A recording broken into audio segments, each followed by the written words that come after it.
Assalamualaikum semuanya. Semoga kalian semua dalam keadaan sehat dan dilancarkan rezekinya. Amin ya robbal alamin. Suatu hari saat Abu Nawas sedang berjalan keliling kampung, dia melihat banyak orang berkumpul di lapangan. Karena penasaran, dia menerobos masuk untuk melihat apa yang terjadi. Ternyata ada pertunjukan sirkus seekor monyet yang pandai berjoget. Para penonton pun dibuat takjub dan terhibur dengan penampilan monyet tersebut. Tak hanya itu, tidak berapa lama si monyet kembali menunjukkan kehebatannya. Kali ini ia memakai topi kecil dan menari sambil menabuh rebana. Tentu saja para penonton semakin terhibur. Dan dengan sukarela mereka memberikan uang koin kepada sang pawang. Abu Nawas yang terpesona oleh kejenakaan monyet terbesit di benaknya akan sebuah ide. Ternyata mudah sekali cari uang dengan cara seperti ini, pikir Abu Nawas. Dia pun segera berlari kembali ke rumahnya, mengambil keledai peliharaannya dan kembali ke lapangan dengan membawa keledai itu. Lalu Abu Nawas mendirikan panggung kecil, memasangkan topi di kepala keledai dan menempelkan rebana di ekornya. Hadirin sekalian, saksikanlah keledai sirkus saya. Keledai saya ini bukan keledai biasa. Dia adalah musisi berbakat, teriak Abu Nawas. Spontan orang-orang yang ada di situ beramai-ramai mengerubungi Abu Nawas. Kemudian Abu Nawas menepuk keledainya dengan lembut, di mana tepukan tersebut membuat ekor si keledai bergerak pelan. Akibat gerakannya menimbulkan suara rebana yang telah ditempelkan di ekor keledai. Semakin cepat gerakan ekor keledai membuat suara rebana semakin keras. Ternyata suara dari rebana membuat si keledai terkejut. Ia pun meringkik keras dan menendang rebana itu hingga terjatuh. Para penonton pun tertawa terpingkal-pingkal menyaksikan kejadian yang memalukan tersebut. Sialan, keledaiku tak bisa diajak kerjasama, gerutu Abu Nawas. Tapi untuk menutupi rasa malunya, dengan pedenya Abu Nawas mengambil kembali rebana itu dan ia pun berkata, "Tenang hadirin, itu baru pemanasan." Suara tawa pun kembali pecah melihat tingkah konyol Abu Nawas. Kisah selanjutnya adalah Abu Nawas dan Baginda Raja pergi ke pemandian umum. Suatu hari, Baginda Raja mengajak Abu Nawas ke tempat pemandian umum. Sebenarnya Abu Nawas tidak mau karena ia sedang tidak enak badan. "Ampun Paduka yang mulia, saya sedang sakit. Jangankan mandi di pemandian umum, tertempel air saja saya kedinginan Paduka," ucap Abu Nawas. Akan tetapi Baginda Raja tidak peduli. Pokoknya di hari itu juga Abu Nawas harus menemaninya mandi di pemandian umum. Dengan amat terpaksa Abu Nawas menuruti perintah rajanya. Maka berangkatlah mereka berdua. Di tengah perjalanan mereka berdua melihat beberapa orang budak sedang bekerja di ladang milik saudagar kaya. Iseng-iseng Baginda Raja bertanya kepada Abu Nawas, "Wahai Abu Nawas, menurutmu jika aku seorang budak, berapa harganya?" Dengan entengnya Abu Nawas menjawab, "Paling 50 dinar." Mendengar hal itu Baginda Raja menjadi gusar. "Gila kamu! Jubah yang aku kenakan ini saja harganya 50.000 dinar, balas Baginda Raja. "Saya kan hanya memberi harga jubah Paduka, sedangkan Paduka sendiri tidak ada nilainya," timpal Abu Nawas. Sudah, aku malas jalan denganmu. Kita pulang saja," kata Baginda Raja ketus. "Kita tidak jadi ke pemandian umum Paduka?" tanya Abu Nawas. Karena masih emosi, Baginda Raja tidak menjawab pertanyaan Abu Nawas. Di sepanjang perjalanan pulang, antara Abu Nawas dan Baginda Raja saling diam. Sementara Abu Nawas merasa bersyukur karena tidak jadi pergi ke pemandian umum. Kisah selanjutnya adalah Abu Nawas dan hakim yang jahat. Dikisahkan ada seorang laki-laki yang memutuskan untuk berangkat haji. Karena ia mempunyai anak-anak yang masih kecil, ia pun menemui hakim untuk minta tolong. Sesampainya di pengadilan, ia menitipkan uang 1.000 dinar kepada tuan hakim dengan disaksikan beberapa pejabat pengadilan. "Wahai tuan hakim, saya titip uang 1.000 dinar karena saya hendak berangkat haji. Bila saya kembali dengan selamat, maka aku akan mengambil kembali titipanku. Tapi jika ternyata aku meninggal selama dalam perjalanan, maka tuan hakim adalah penggantiku. Apa yang tuan hakim inginkan, berikanlah pada anak-anakku," kata laki-laki tersebut. Kemudian berangkatlah laki-laki itu menunaikan ibadah haji. Beberapa minggu kemudian terdengar kabar bahwa si laki-laki meninggal dunia di tanah suci. Mendengar kabar duka tersebut, anak-anaknya lalu mendatangi tuan hakim untuk mengambil uang titipan ayahnya. "Wahai tuan hakim, kedatangan kami ke sini untuk mengambil titipan ayah kami," kata mereka kepada tuan hakim. "Begini anak-anak, sebelum ayah kalian berangkat haji, ia menyatakan wasiatnya di hadapan orang-orang. Ayah kalian mengatakan bahwa aku dapat memberikan kalian apapun yang aku inginkan. Karena itu, aku akan memberi kalian uang 100 dinar, tutur tuan hakim. Anak-anak itu pun protes, sebab uang yang dititipkan ayahnya berjumlah 1.000 dinar. Kemudian mereka bertanya kepada orang-orang yang menjadi saksi wasiat ayahnya. "Apa benar ayah kami berkata demikian?" tanya mereka. Para saksi membenarkan perkataan tuan hakim. "Kalian dengar sendiri kan? Saya tidak mungkin membohongi kalian. Ini, terimalah uang 100 dinar, ucap tuan hakim. Anak-anak yatim ini menjadi bingung dan meminta kepada pejabat pengadilan yang lain untuk membantu mereka. Namun, orang-orang tersebut tidak dapat berbuat apa-apa karena yang dikatakan tuan hakim memang benar adanya. Kemudian anak-anak yatim ini mendatangi rumah Abu Nawas untuk minta pertolongan. Setelah mendengar pengaduan mereka, Abu Nawas seketika menjadi murka. "Kurang ajar, ayo kita temui tuan hakim, aku akan bantu kalian," kata Abu Nawas. Singkat cerita, sampailah Abu Nawas dan anak-anak yatim di pengadilan. Kemudian mereka mendatangi tuan hakim. "Hai hakim bejat, kenapa tidak kau berikan hak anak-anak yatim ini?" tanya Abu Nawas emosi. "Aku sudah memberikan hak mereka sesuai wasiat ayahnya," jawab tuan hakim. "Sudah bagaimana? Uang yang dititipkan ayahnya adalah 1.000 dinar. Tapi kenapa hanya dikembalikan 100 dinar? Tanya Abu Nawas kembali.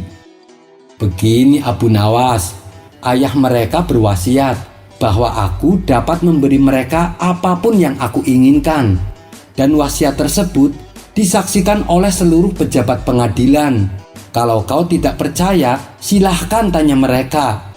Oleh karenanya, yang aku inginkan hanyalah memberi anak-anak ini 100 dinar, jawab tuan hakim. Sejenak Abu Nawas terdiam.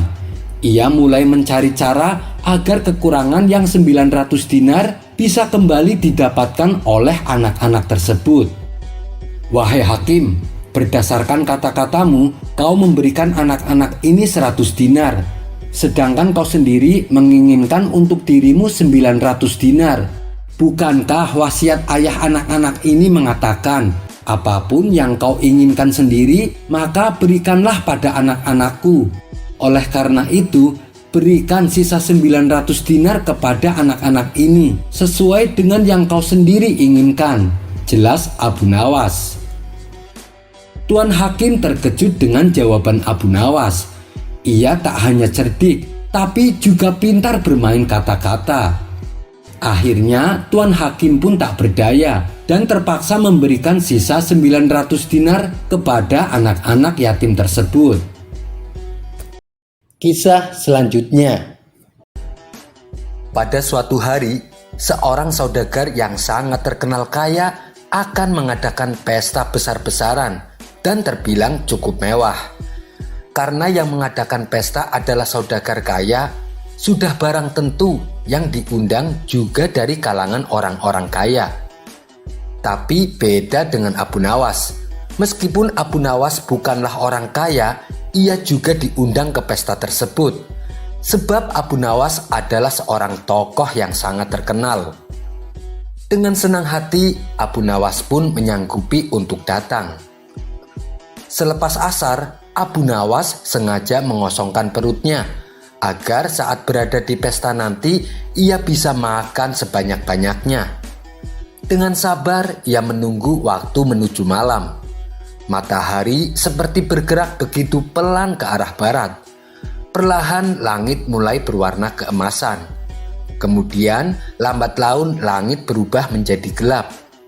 Itu artinya Abu Nawas harus cepat bersiap pergi menghadiri pesta tersebut. Abu Nawas pun segera melangkahkan kakinya menuju rumah saudagar kaya. Sesampainya di sana, Abu Nawas melihat sudah banyak orang berkumpul. Ada juga beberapa tamu yang baru datang. Hampir semua orang menggunakan jubah kebesarannya. Para tamu yang baru datang disambutnya dengan ramah oleh si tuan rumah. Akan tetapi, karena Abu Nawas menggunakan baju yang sudah usang, belum lagi warnanya yang telah memudar, jadi tak ada seorang pun yang menyambutnya. Bahkan tidak ada yang mau mengajaknya bicara. Abu Nawas menengok ke sekitarnya sambil menghela nafas. Dengan perasaan kecewa, ia pun memutuskan untuk pulang kembali ke rumah. Tak lama setelah itu, Abu Nawas kembali ke pesta. Tapi kali ini ia menggunakan jubah yang bagus dan indah, sehingga Abu Nawas terlihat sangat berwibawa. Berbeda dari sebelumnya, kali ini tuan rumah menyambutnya dengan ramah. Abu Nawas digiring masuk ke dalam dan dipersilahkan duduk di depan meja besar yang penuh dengan hidangan mewah dan lezat bersama tamu-tamu yang lain. Tapi bukannya makan dengan lahap seperti yang dibayangkan tadi siang, Abu Nawas malah tak sedikit pun menyentuh hidangan tersebut. Ia malah membuka jubah indahnya, dan jubahnya itu ia letakkan di atas hidangan. Kemudian Abu Nawas berteriak, "Hai jubah indah, makanlah hidangan itu."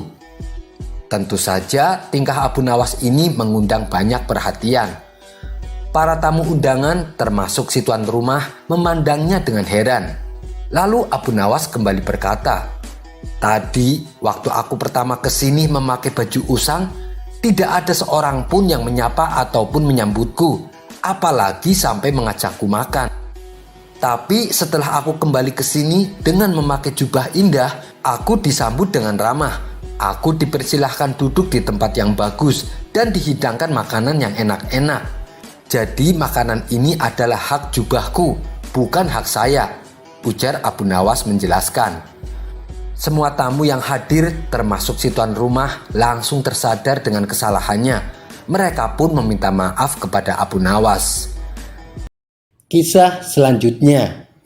Kisah Abu Nawas kali ini akan menceritakan tentang bagaimana Abu Nawas memberi nasihat kepada tetangganya yang merupakan seorang pemuda kaya, namun jatuh miskin akibat ulahnya sendiri. Dikisahkan Abu Nawas mempunyai tetangga seorang pemuda yang miskin. Ia hidup sebatang kara dan makan seadanya.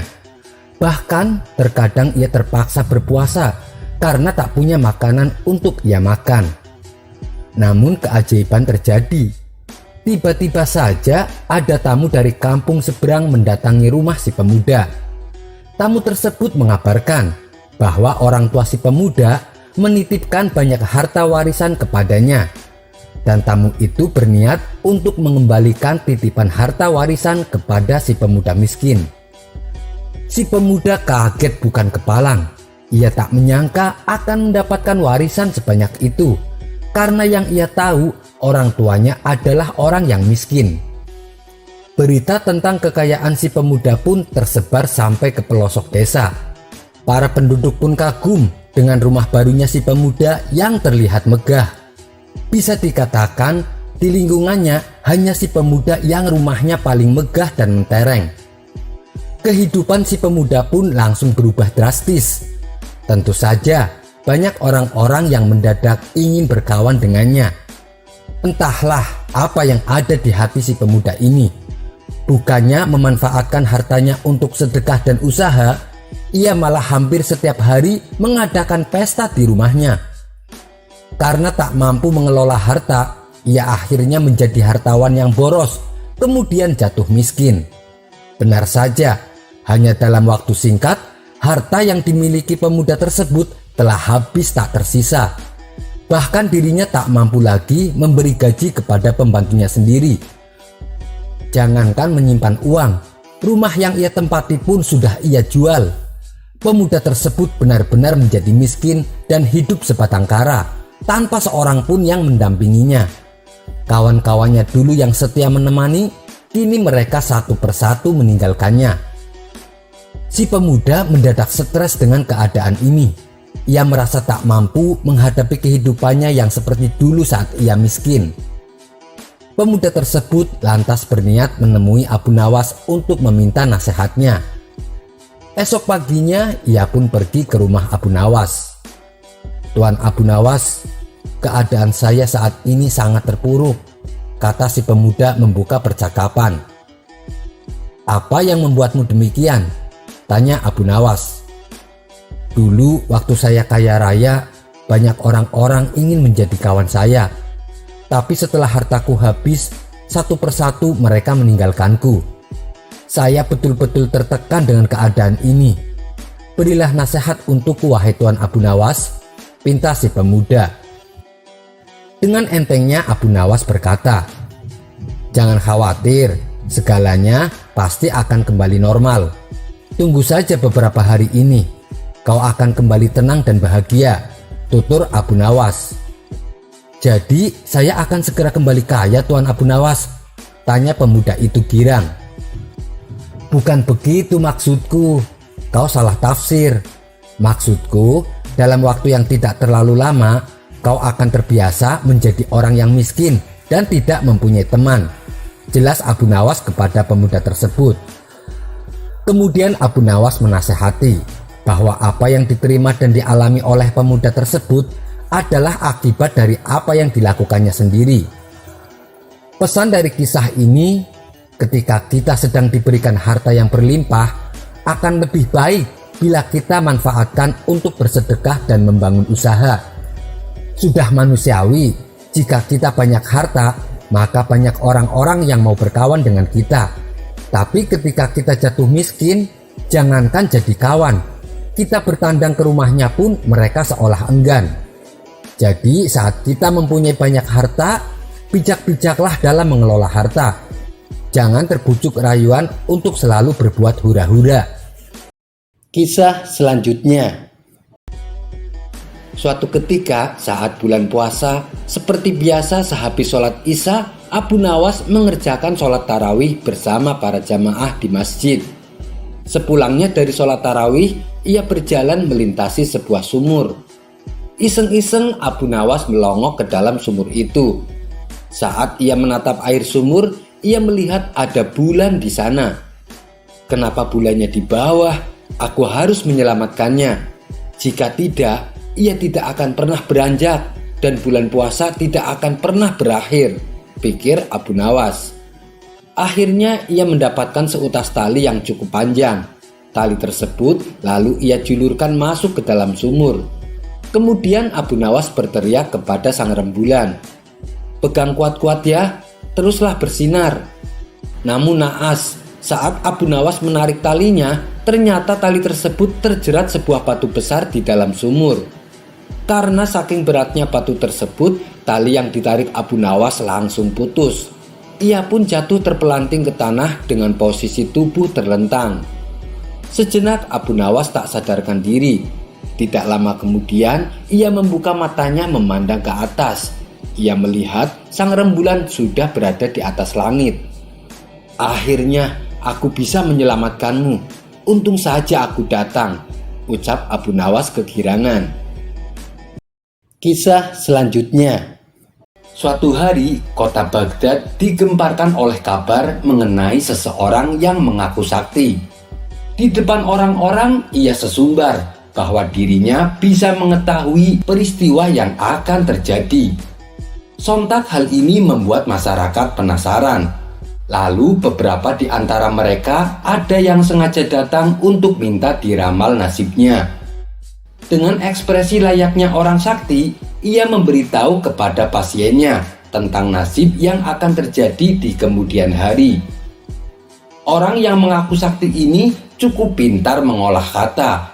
Sebab apabila ramalannya tidak sesuai kenyataan, ia beralasan karena si pasien telah melanggar aturan, sehingga nasib baiknya tidak kunjung datang. Anehnya, ada saja orang yang percaya dengan bualan si peramal palsu. Walhasil, rumahnya kini banyak didatangi pasien yang ingin diramal masa depannya. Hal ini membuat Abu Nawas resah. Ia ingin sekali memberi pelajaran kepada si peramal palsu. Setelah berpikir lama, akhirnya Abu Nawas menemukan ide untuk mengerjai orang yang mengaku sakti itu. Esok harinya, Abu Nawas mendatangi rumah si peramal palsu dengan membawa tongkat di tangannya. "Ada apa, wahai anakku? Apa yang kau keluhkan?" tanya si peramal palsu dengan nada sok berwibawa. "Aku cuma mau tanya, apa benar Anda bisa meramal masa depan?" tanya Abu Nawas. "Tepat sekali, kamu datang ke tempat yang benar," jawab orang tersebut. "Oh begitu, selain meramal masa depan orang, apakah Anda juga bisa meramal nasib Anda di masa mendatang?" tanya Abu Nawas kembali. "Tentu saja bisa, wahai anakku. Aku bisa tahu apa yang akan terjadi padaku," balas si peramal.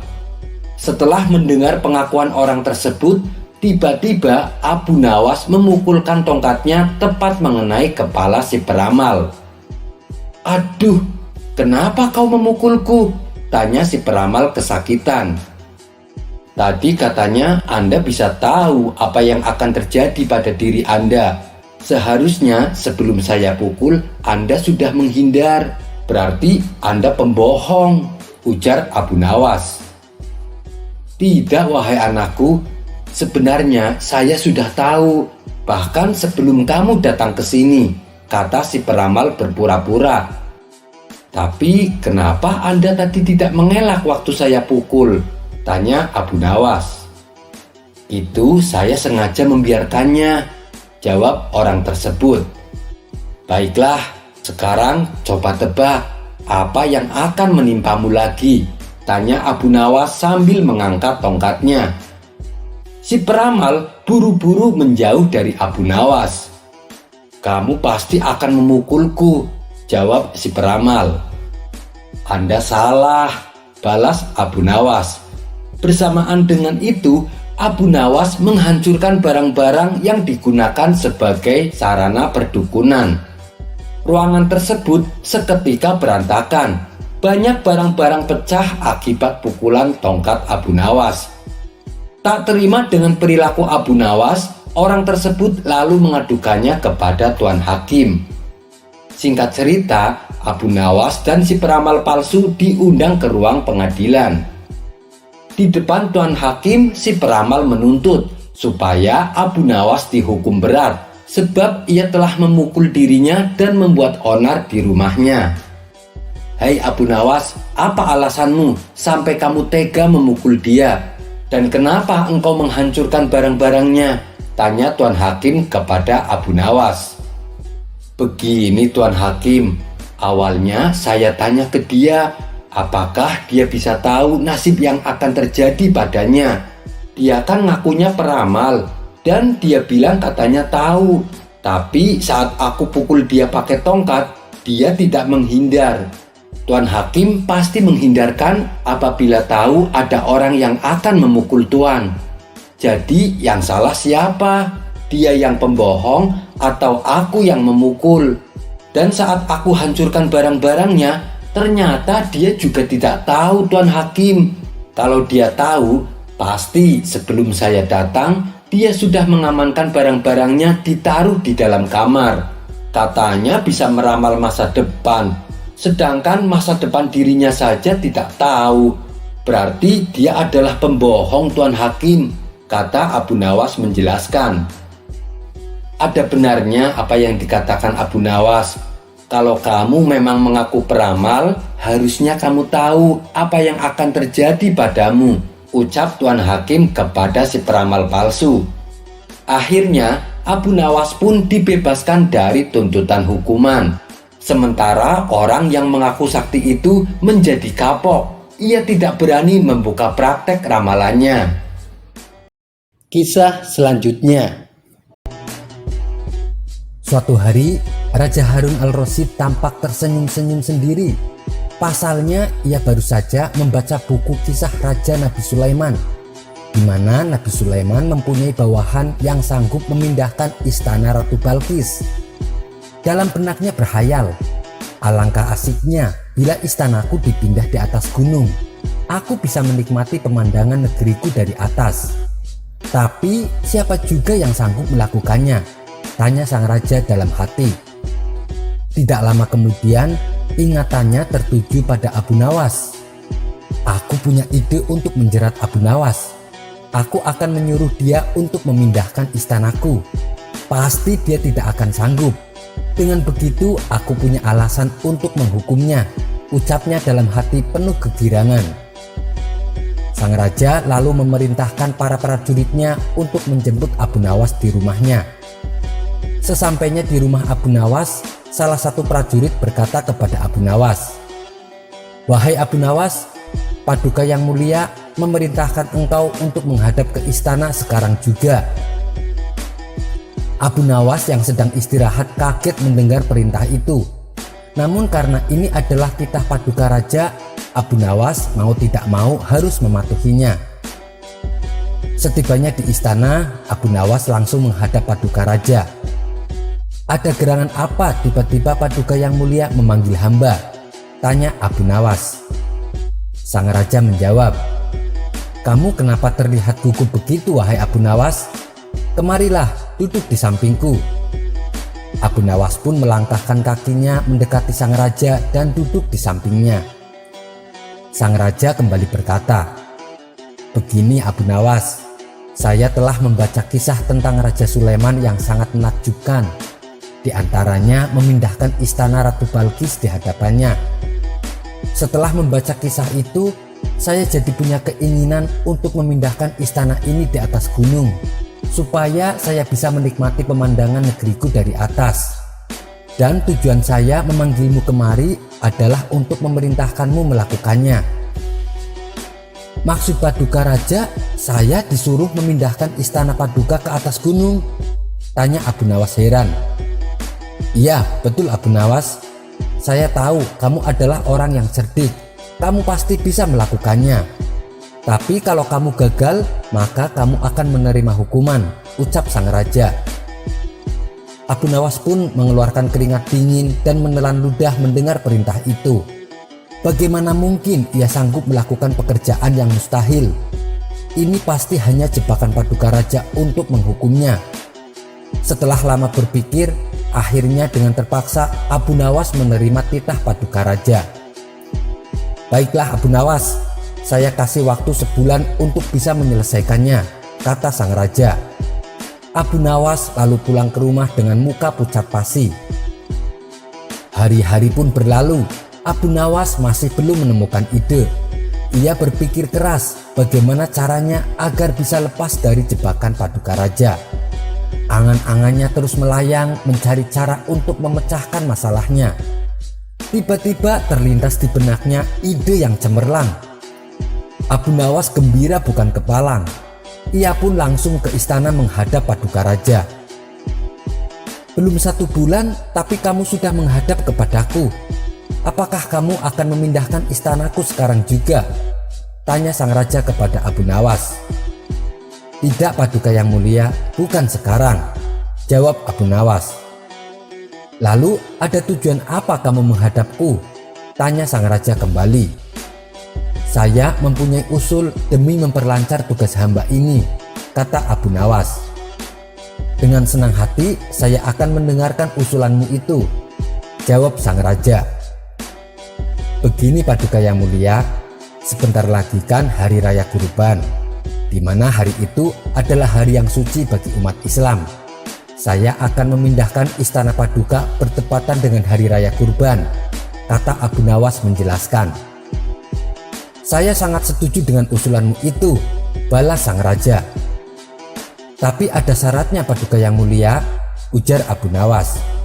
Apa itu syaratnya? Tanya sang raja. Paduka yang mulia harus menyembelih 10 ekor sapi yang gemuk untuk dibagikan kepada fakir miskin, pinta Abu Nawas.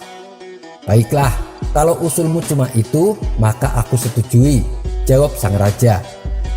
Mendengar permintaannya dikabulkan, Abu Nawas lalu pulang dengan penuh gembira. Hari yang ditunggu pun tiba. Gema takbir berkumandang menyambut datangnya hari suci Idul Adha. Sementara Paduka Raja dan seluruh jajaran menterinya telah berkumpul di depan istana menanti kedatangan Abu Nawas. Tak lama kemudian nampak Abu Nawas berjalan menuju ke arah mereka. Mereka penasaran apa yang akan dilakukan oleh Abu Nawas. Ada yang beranggapan jangan-jangan Abu Nawas memang mempunyai ilmu sakti. Setelah Abu Nawas berdiri tepat di depan istana, ia bertanya kepada sang raja, "Wahai Paduka Raja, apakah semua orang sudah meninggalkan istana?" Sang raja menjawab, "Sudah Abu Nawas, semua orang sudah saya perintahkan untuk keluar." "Baguslah, kalau begitu saya akan memindahkan istana Paduka," balas Abu Nawas. Abu Nawas lalu jongkok dengan posisi seolah akan memindahkan istana.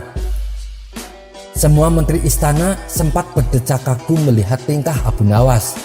Setelah sekian lama ditunggu, Abu Nawas masih saja dengan posisi yang sama. "Hai Abu Nawas, apalagi yang kau tunggu? Kenapa kamu tidak segera memindahkan istanaku?" tanya sang raja. "Ini saya sudah siap dari tadi Paduka yang mulia," jawab Abu Nawas. "Apa maksudmu? Yang aku lihat kamu masih terdiam seperti itu dari tadi," tanya sang raja kembali. "Paduka yang mulia kan menyuruh saya memindahkan istana. Ini saya sudah siap menunggu orang-orang meletakkan istana ke atas pundak saya. Setelah itu saya akan memindahkan istana ini ke gunung sesuai dengan perintah Paduka," jawab Abu Nawas dengan senyum yang lebar. Tentu saja tidak ada yang mampu mengangkat istana ke pundak Abu Nawas. Meskipun seluruh rakyat dikumpulkan, juga tidak ada yang mampu. Mendengar jawaban itu, Raja Harun al-Rasyid terdiam sejenak dan mengakui kecerdikan Abu Nawas. Walhasil, Abu Nawas kembali lolos dari jebakan sang raja. Sampai bertemu lagi di kisah selanjutnya. Wassalamualaikum warahmatullahi wabarakatuh.